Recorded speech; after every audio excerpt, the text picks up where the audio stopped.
Hey, wake up! It's time to start the show.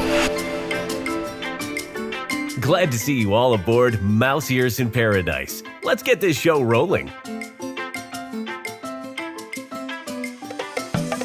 Welcome to Mouse Ears in Paradise. I'm Dave. And I'm Becky. And this week we're going to be talking about Agatha all along and sharing some of the things that other people do that we never do. Which is, I think, weird, but hopefully it'll keep you listening because it'll make sense when we get there. But first, let's talk about the Disney Plus Agatha All Along, kind of the sequel to WandaVision. Yeah. It's completely out there now. I feel like, I don't know that we need to be spoiler free. I think it's been out long enough. People have had the chance. I don't think we'll probably get super spoilery anyways, but yeah. So well, we talked about it mid-show. Like we talked about it about halfway. Yeah. And then now we have completed the season. Yes. And have your opinions changed since we've completed the season? Probably a little. I think so too, which is why we wanted to bring it back up. Yeah. So what are your thoughts? How do you think they've changed? You know, it had such a strong start to it, and I can get behind the premise. I found the last episode to just be kind of a letdown. Like in a lot of ways, it ruined the entire story for me. It just was so, like, parts of it were super compelling, right? Like Agatha's relationship with her son and how that happened, and then like this idea of this coven of witches, like trying to accomplish something. But I feel like they undid that all with the last episode. Yeah. To a degree. And it became, I don't know what the right way to say it is, but I feel like they abandoned this, whatever storyline they maybe set out for in favor of, it almost felt like it just switched directions totally in the middle. Yeah. I mean, the first half I think was pretty good. And then the second half, it felt like, oh, we're just going to pretend like he manifested all of this basically. And now it does feel kind of like they had this storyline and then they're like at the end, oh, guess what? We're going to do another series or another season after this. And they hadn't been really written it for that. And so now suddenly they had to figure out how they were going to make that work. Keep the story going. To keep going so that there could be, because I don't know if there's going to be another season or another series or what, but it clearly was set up to be something. I don't know if they've made an announcement or not about that, but it seems like they left that door wide open. Yeah, for sure. And I think like the story, what's the guy's name? I can't think of his name off the top of my head. I know, I'm sorry. My mind's He blank. turns into Billy.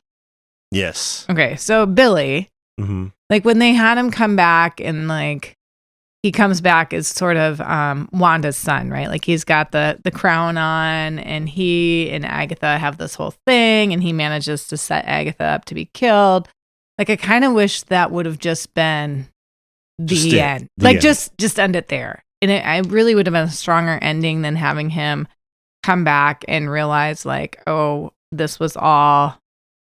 And it's not really his dream per se, but he's the one who sort of orchestrates it all, correct? It's his road. Yeah, it was basically like he's saying, oh, I made this. And he killed everybody, essentially. It's almost like he was having a bad dream and like this just kind of how he thought things should be because he wanted it. And then to a certain degree, it's like WandaVision, right? Because that was Wanda trying to manifest what she wanted. That's fair. So I think there is a through line there. Sure. No?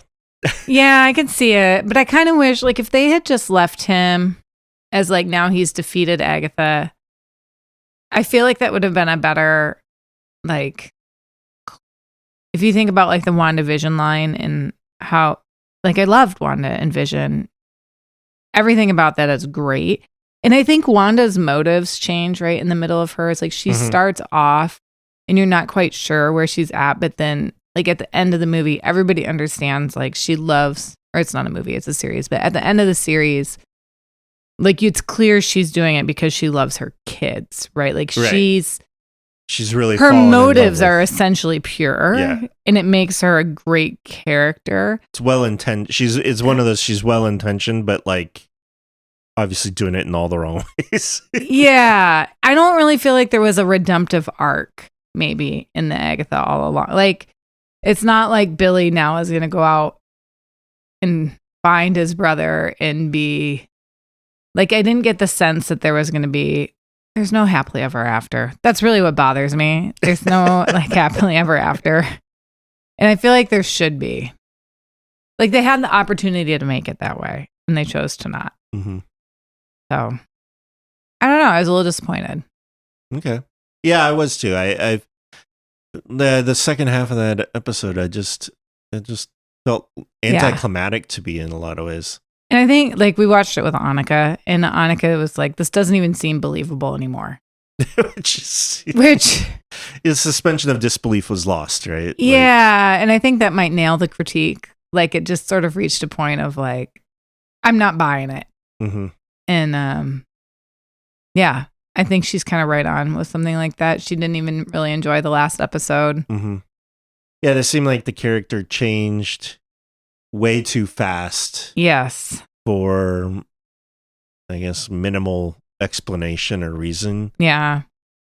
Like, you were kind of rooting for him and feeling sorry for him for all the other episodes, and then suddenly you're like, No, I don't buy it anymore. Right. So I guess he's the villain, really, in all of this? Yeah, I guess so. Which it makes me change my review of the whole show. Like, I feel when we talked originally, I kind of felt like, oh, okay, there's maybe some things that require some parental guidance, but it's probably still worth watching. I don't know that it's worth watching anymore. Like, it's fine. It doesn't begin to compare with WandaVision. It doesn't really hold up. Like, I still enjoy a lot of the actresses, but I felt like the storyline they got handed just became convoluted, for lack of a better word. So, a coworker of mine was watching it too. Okay. And he, it was interesting because he had questions. He's like, I didn't understand why this happened. I'm like, well, that connects to WandaVision. He's like, oh, what? I haven't seen that. I was like, oh boy. Like, just stop what you're doing and go watch that instead. Like, you really need to go watch that. Yeah. So he did. He went and watched, and he's like, okay, it makes way more sense now. He's like, I had no idea they were connected or related or anything. Oh, interesting. Because he hadn't seen it, so he just there was a new show that he was checking out, and that was pretty funny. It's like, oh, okay, now I get it. Now I understand why this was important and who this person is and all that. So yeah. So, anyways, those are my closing thoughts. Did you have anything else to add? No, I'd just be curious to see what they do with this world that they created, and if they do anything more with it, or if maybe other people had same thoughts or what. Yeah. I don't know. It's too bad because, I mean, I guess we have the same thing sort of in the Star Wars universe too with some of these, right? Like, some of the series are better than the others for sure. Like, there's some we haven't even bothered to watch. Right. You've maybe watched them all. I don't know. No, I don't think so. And I guess they're aimed at different crowds, which is fine. Like, I'm all for being accessible to all people, but so yeah. Not their strongest, in my opinion. Yeah. But I can't wait for the next Marvel series. And whatever it is. Whatever it is. I don't even. I don't even remember which ones are series versus movies anymore. But. Yeah.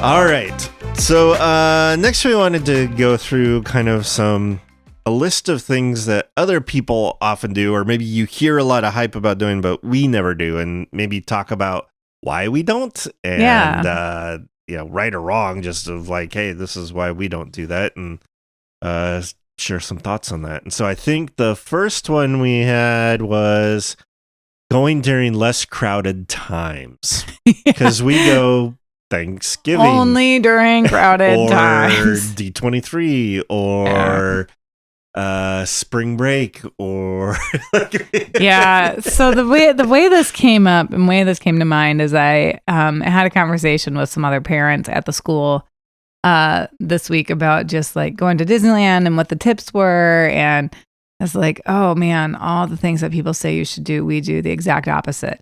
So I guess it's kind of about redefining what success is at a Disney trip in a lot of ways, right? Like we don't have the ability to go during a non-crowded time for the most especially part. with being a teacher, of course, several kids in the school system.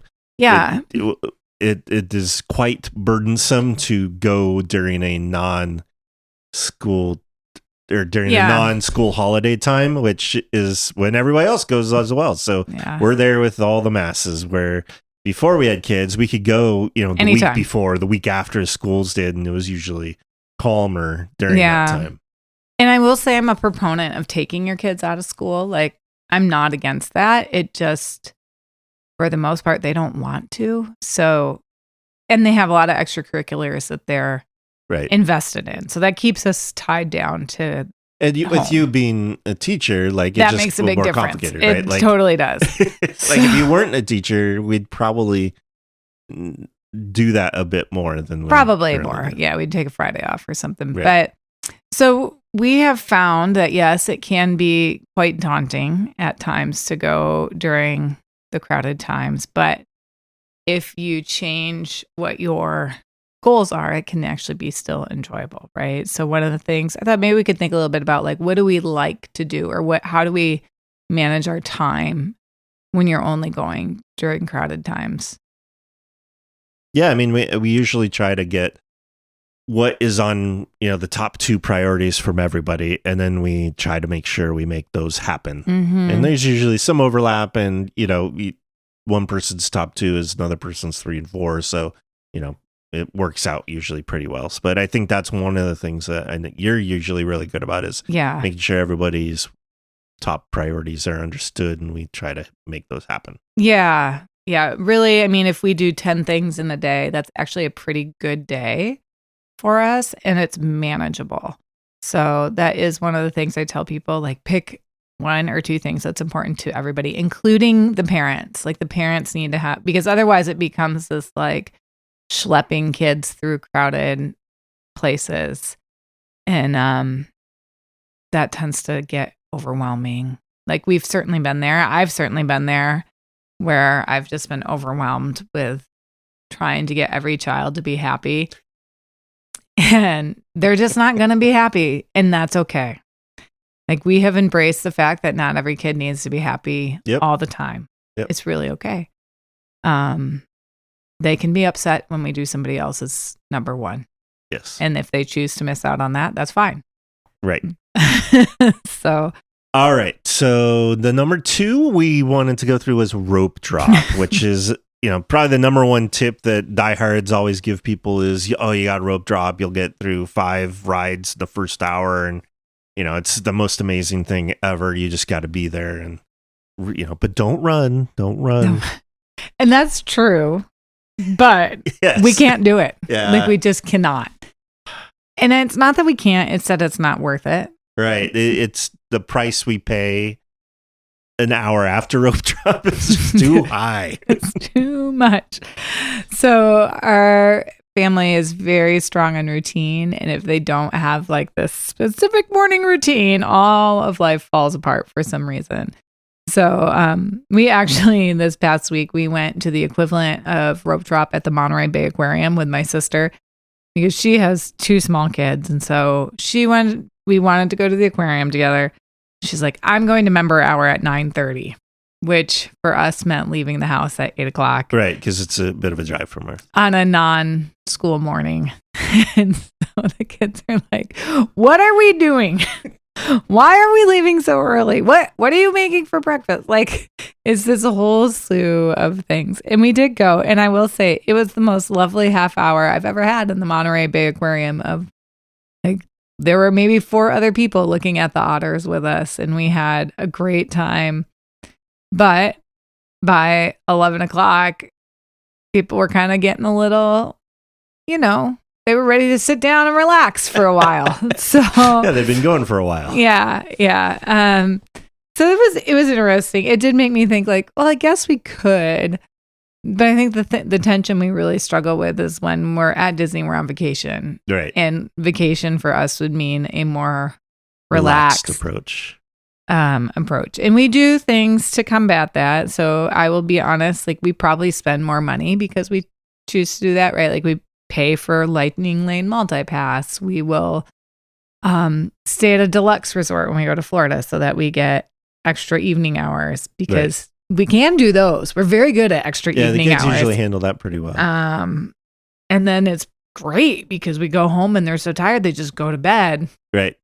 And then in the morning we have many times gone to the pool. Yeah. And sat at the pool while you made the Lightning Lane reservations. Yeah. That's changing now because so that worked for a while. But so yeah, there are some strategies you can use for that, but it's just another thing we don't do. And yet we still, I think, have a good time.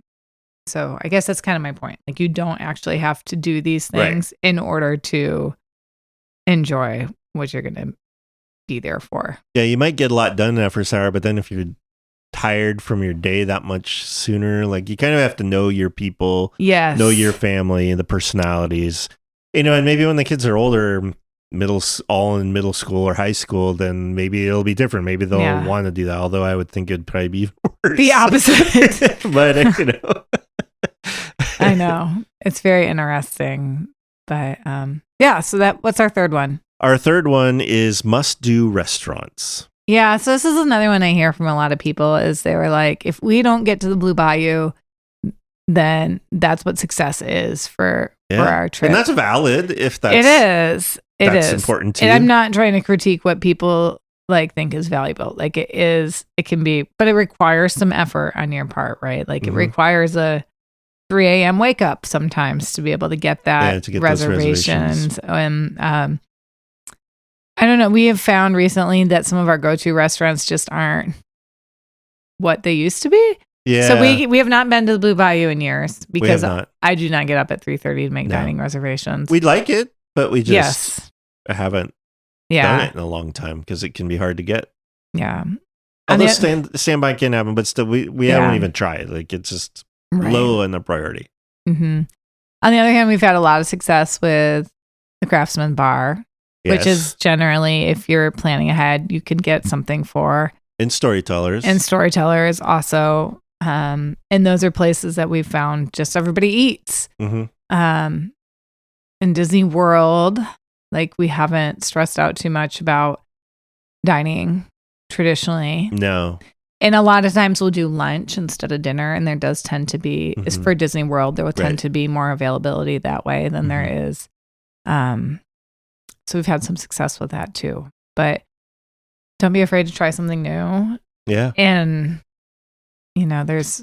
But, I think it's different for different people too. Like, my brother went with his family and I think that was their first and maybe only time as a family that they went. Yeah. And so we gave them all our suggestions. You got to check out these restaurants. They had like reservation every night, at least one, if not two, for lunch and dinner. And they ended up like by the second day canceling all the remaining ones because they were just more in guerrilla.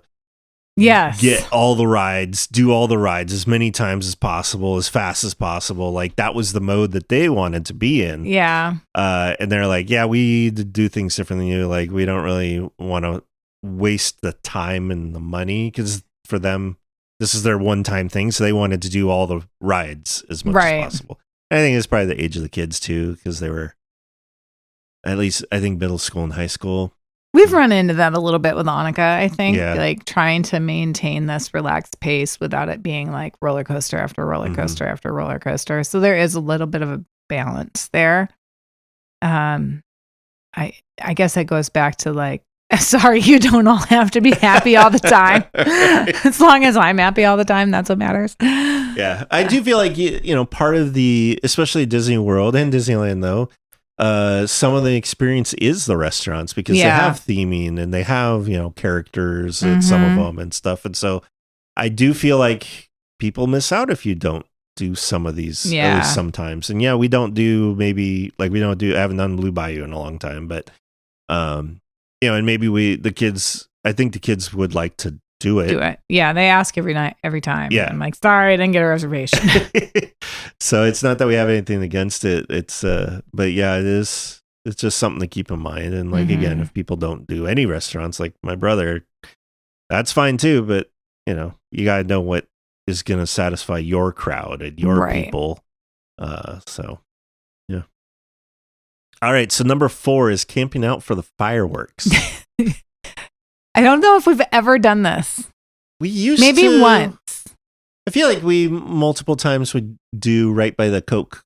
Yeah, corner. but we'll wait. We used to wait maybe 20, 30 minutes for the fireworks, not like camp out in front of the castle. No more than an hour.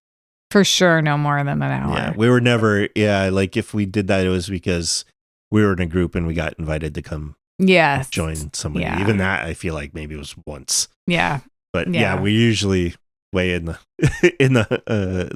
on Main Street, basically at the start of Main Street, by the hub is where we would usually do anything like that. So we're big fans of watching the fireworks from the hotel. So like this upcoming trip, we're staying at Pixar Place, and we'll be able to go to the pool area and watch from there. Which is really, they pipe in the music. They pipe in the music. It's one of my favorite ways to watch. My kids are less overwhelmed that way, and then you just pack up and go to bed, which is great. No crowds to fight, and we don't have to argue about if we're riding any more rides or not. So, I guess along with this, we could even put in like World of Color, which is also something we've not been doing because people haven't enjoyed it enough to take the time to do it. Like the nighttime shows. Because for that, you usually, they usually recommend you get there like an hour before, and then there's usually not really any place to sit. You're, if anything, even not even on the ground, because they're usually telling you stand up and squish in. So it can be a lot for the kids to just sit around for an hour after they're already tired, and now they're slowing down and stop moving, and they're like, just let's do this so then I can go to bed. Yeah, it's they're ready to solid. Unwind. They are really, really ready to unwind. So, yeah. That's good. But parades, I think we'll wait. Parades we generally wait for because I feel like it has a strong character interaction. So if you take the time to wait along the edge, in a lot of ways for our family, that'll feel like they got to meet about 20 different characters. And so it's actually a pretty solid use of our time. I think in general, the entertainment is pretty good for the parades. They do a good job with that. It's also a good time. It tends to be a good time for a snack. So they're happy to like sit down and eat and have a break. They're generally ready for a break. I feel like it's worked out well for us to do that. And if we're going to pick only one thing to camp out for, it's probably going to be the parade instead of a nighttime show. Yeah. They're too squirrely at nighttime. Yeah. They're either it's one of those, you got to keep them moving or you're going back to the hotel. So like sitting is not usually high on the success category.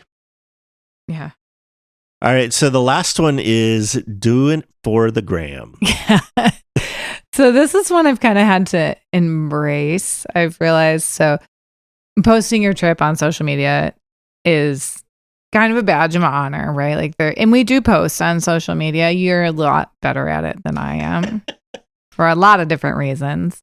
But I have like, sometimes we'll take photos and I'll be like, I can't post this. But like, I do think the pictures you take and the things you do really need to be more centered around what your kids are not going to remember your social media posts. Your kids are going to actually remember the time that you spent with them. And so I think trying to like hit all these things, like for Disneyland, like I feel sometimes the pressure to like check off all these things, right? Like we're going during the holidays. Well, I should try all these things and do all these things. But the reality is my life isn't going to allow for that. So if I set that as my standard of success, that's not really going to work for me. Sure. Yeah. So you have to decide like, well, there is a parfait that I want from the Galactic Grill. Will I get a good picture of it to put on, social media? Probably not. You'll try it, but you probably won't have photographic evidence. Yeah. And so I think doing things because you want to do them instead of what like makes the great photo is really, I don't know. That's something I've had to like come to terms with. Right. Like, we're not going to have. We were joking about how people always go and have a photo in front of the castle, and like we never have a picture in front of the castle. And like when or the tree, or the Christmas tree, or the pumpkin, or like nothing. Like, we never wait for that stuff. When they ask for family photos for school, like it always has a character in it. There's a character, or it's from the cruise. I mean, so a lot of our family photos are at Disney, but it's not never the quintessential like for the gram kind of situation. So yeah, I mean, if we do post stuff, it's usually stuff we just experienced it and did. Like, guess what? There's probably going to be a churro one because I wanted a churro. Yeah, and since I was having a churro, I'm going to take a picture. That's one of your two things. Right. So. Yeah, for sure. For sure. But I'm not going to go get all the churros and try all the churros. Well, I mean, probably not. I might, but that's not going to be a goal. It would be more of by luck that would actually happen. For sure. But yeah. For sure. So anyways, those are the things I just thought of as we were thinking about like why people, like what they decide as success isn't always actually what success is at a Disney trip. Yeah, and yeah, when people are asking, what are the tips? It's really going to be, you got to know who your people are. Yeah, the audience that you're going with. What are they, the ones that are going to want to do, as many rides as possible, and that's success, or is it feeling relaxed and trying new foods and that's success? Right? Yeah, which is going to be totally two different paths that you're going to go down. And you got to figure out what that is. And I think some of it is we do try to make a more relaxed thing because we do have the luxury of going probably more often than most people. That's and so true. We do try to have the attitude of, well, we didn't do it this time, but we'll make an extra effort to do it next time, whatever that is, the attraction or. But even that has been a decision, right? Like, are we going to just try and do this once a time, or are we going to try and do other things? Like we have wrestled even with that. So I don't know.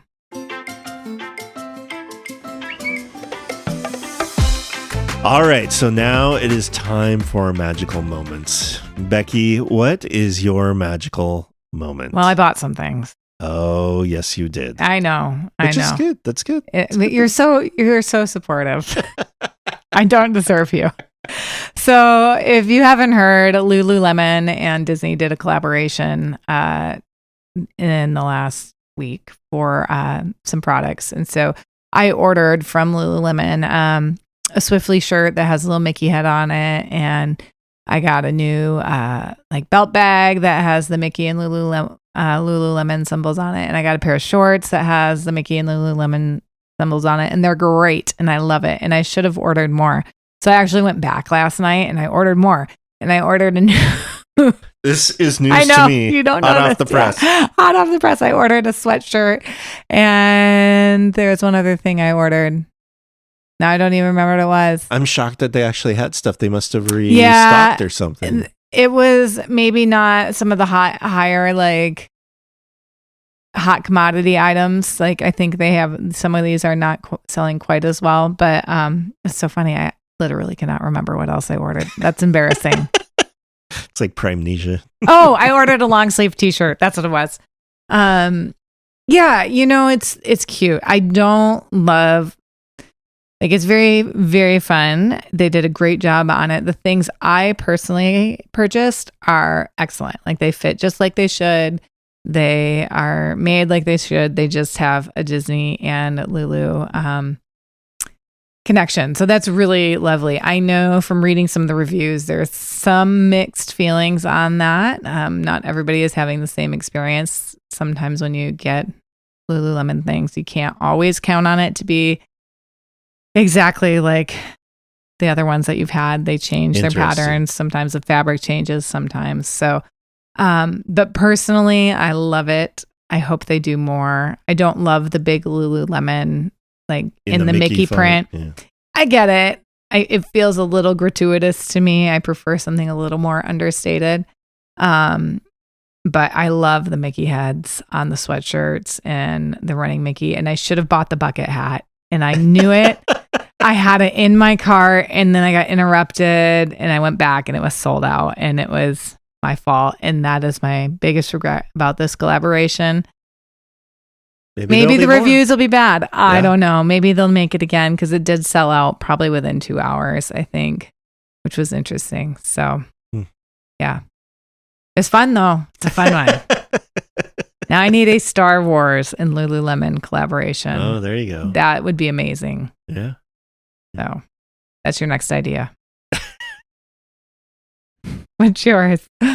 I mean, I guess it's kind of a continuation on to a previous one I did, but got the holiday lights converted over to Christmas. I'm not done with it, but made some huge progress of getting me towards the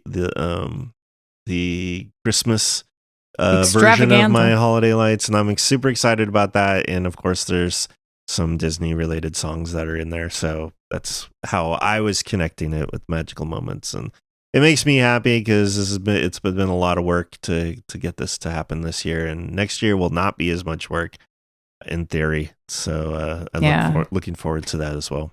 People are happy.